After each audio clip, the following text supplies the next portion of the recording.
Bienvenue à tous sous le soleil d'Orlando pour l'Académie, le MAC de technique et d'entraînement de la Fédération française de golf. Au sommaire ce mois-ci, 3 rubriques. Tout d'abord, le swing de golf, arrêt sur image. Nous nous focaliserons aujourd'hui sur le grip. Puis nous retrouverons notre championne Karine Ischer qui nous aidera à nous sortir d'une situation périlleuse derrière un arbre. Et enfin, vous retrouverez Miss Johanna Claten pour votre séance d'entretien physique. Bon numéro à tous, c'est parti!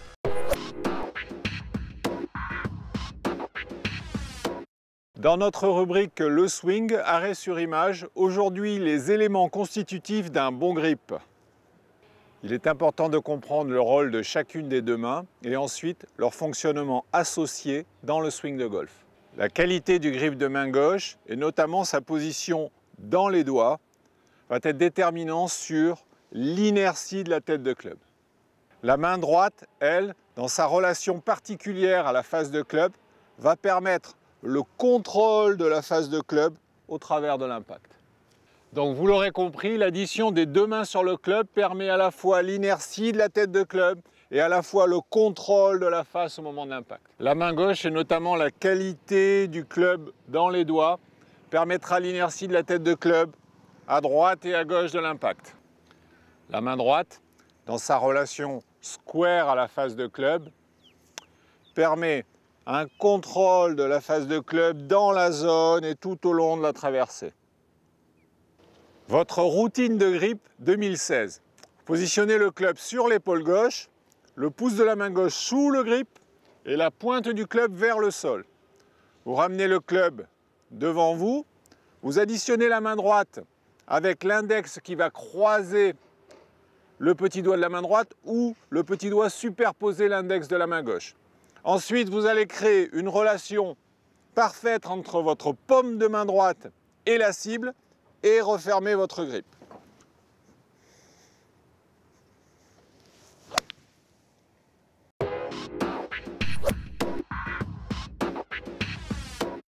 Ce mois-ci, dans l'astuce du champion, nous sommes très chanceux. Double dose de Karine Ischer. Bonjour Karine. Bonjour Patrice. Donc Karine, j'ai fait un excellent drive, je suis légèrement à droite et pourtant j'ai ces arbres devant moi, je ne peux pas atteindre le green directement. Je me demande si je dois passer en dessous, si je dois passer au-dessus. Tu peux m'aider dans mon choix? Bien sûr, je vais t'aider, mais avant, arrête de faire du slice, Patrice. Va voir ton pro dans ton club. Ils sont durs, hein. Bon, 2 options. Au-dessus ou en dessous? T'es d'accord? Ouais, c'est ça. Maintenant, on va pas commencer par au-dessus. Quel club tu choisirais? J'hésite. 8, 9. 8, 9. Wedge. Alors moi, j'ai une astuce. Je vais prendre par exemple un pitchy wedge. Je vais mettre le club, la face de club en face de la balle et le manche vers l'obstacle. Okay? Là, j'appuie sur ma face de club et je la mets bien à plat. Et normalement, l'angle qu'a mon manche, le club, le manche de mon club, sera l'angle de décollage de la balle. Donc là, tu vois que effectivement un pitch peut passer. Peut-être un fer 9 pourrait passer. Mais un fer 8, je crois que ça passe pas. Non. Et ça marche aussi pour en dessous? Alors pour en dessous, de la même façon, par exemple là, on n'a pas vraiment de choix. On va prendre un club beaucoup plus fermé, donc un fer 5. Et je mets la face de club en face de la balle. J'appuie avec mon pied sur la face du club. Et là, je vois que si ça peut passer. C'est limite. C'est limite, mais alors il faut respecter les bases d'une balle basse et aussi d'une balle haute si on veut passer au-dessus de l'arbre. D'accord, donc c'est peut-être 4 et c'est sûr que c'est wedge. Donc wedge pour passer au-dessus, faire 4 pour passer en dessous. On essaye? Allez, super, merci. On essaye. Alors j'ai décidé de prendre un wedge, un pitching wedge pour essayer de passer au-dessus. Donc je recommence, je vérifie bien si l'angle de décollage de ma balle peut passer au-dessus de l'arbre. Vu d'ici, je pense que oui. Donc on va essayer. Donc pour passer au-dessus, évidemment, c'est une balle haute. Donc respectons les principes d'une balle haute, c'est-à-dire balle sur le pied gauche, dans le stance. Poids légèrement sur la jambe droite, de façon à avoir vraiment l'intention de lever la balle. Et à la limite, on peut aussi ouvrir un tout petit peu la face de club, qui donnera de toute façon un peu plus de hauteur à la balle.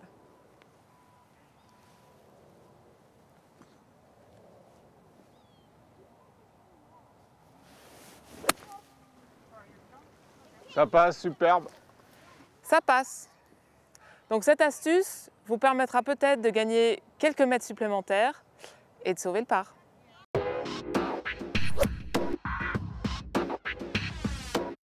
Elle s'appelle Johanna Claten, elle joue sur le LPGA, c'est une athlète. Elle sera à votre service tous les mois dans l'académie Le Mag pour entretenir votre forme physique afin d'améliorer votre golf. Bonjour Johanna. Bonjour Patrice. Donc pourquoi faire du physique? On me pose souvent la question parce qu'on a souvent le préjugé qu'on n'a pas besoin de physique pour faire du golf. Détrompez-vous, faire du physique ce sera important pour gagner en équilibre, en explosivité et en puissance. Chaque mois, je vous proposerai donc un exercice plutôt basé sur le bas du corps, un exercice plutôt sur le haut du corps et un exercice plutôt sur la chaîne abdominale. Et puis, il ne faut pas oublier que pour les gars comme toi, Patrice, qui sont plus très jeunes, c'est important pour éviter les blessures. Parce que je vois tellement d'amateurs qui vont directement sur le parcours et qui tapent des balles sans s'échauffer. Et pour moi, le physique, c'est surtout pour éviter justement les blessures. Bon, mais on s'y met tout de suite alors. Donc le premier exercice va se baser sur le bas du corps, avec des fentes dans divers angles, tout en incluant un étirement. Alors vous commencez par une fente avant, et vous étirez en arrière, ensuite une fente latérale, et vous faites comme un backswing, donc vous étirez cette partie-là, ensuite une fente arrière. Pensez bien à souffler. Et vous étirez bien là. Ensuite, une fente sur le côté en arrière. Et donc, vous étirez bien ici et bien là. Et vous faites ça de chaque côté 3 fois. Donc ensuite, la gauche. Latéralement. En arrière. Et arrière. Latéral. Voilà.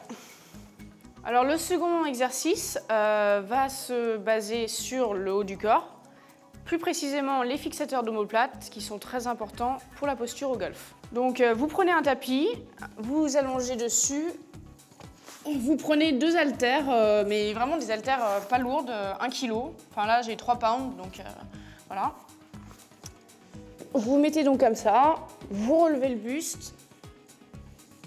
Vous posez comme ça 3 secondes et vous reposez.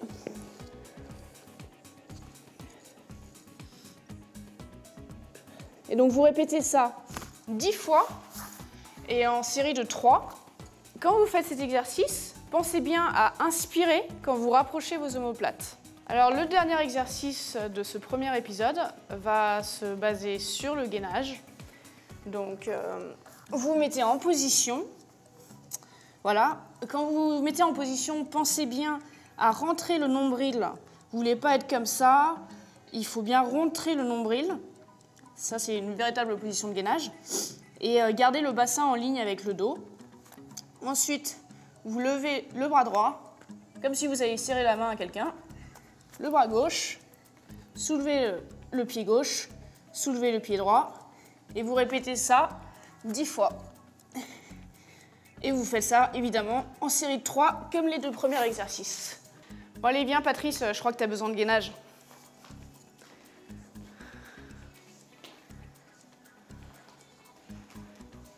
Alors, ouais, bassin, un tout petit peu plus bas le bassin, rentre bien le nombril. Et voilà, essaie de garder ça bien stable pendant que tu lèves les bras et les jambes. Voilà, très bien. Parfait. Merci Johanna. De rien.